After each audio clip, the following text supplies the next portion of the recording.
আমি আমার মতন সমস্ত জনগণকে বলছি, শুনে রাখুন ভালো করে।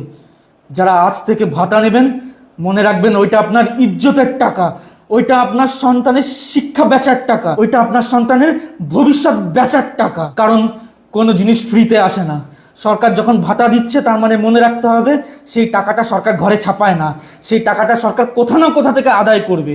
আর তার জন্য আমাদেরকে শিক্ষায়, স্বাস্থ্যে, এমনকি চাকরি বাকরির ক্ষেত্রেও প্রত্যেককে কম্প্রোমাইজ করতে হবে। এমনিতেও সরকারি স্কুলগুলো তো ভোগের খাতায়, সেখানে ভালো পড়াশোনাও পর্যন্ত হয় না, শিক্ষকরা রাস্তায় বসে আছে।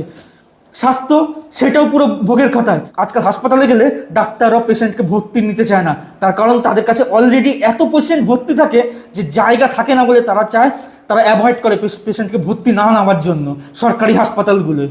আর চাকরি বাকরি তো দেখতেই পাচ্ছেন, ওই জন্য লক্ষ লক্ষ মানুষ পশ্চিমবঙ্গের বাইরে গিয়ে কাজ করছেন। এরপরও কি আপনাদের লজ্জা করে না?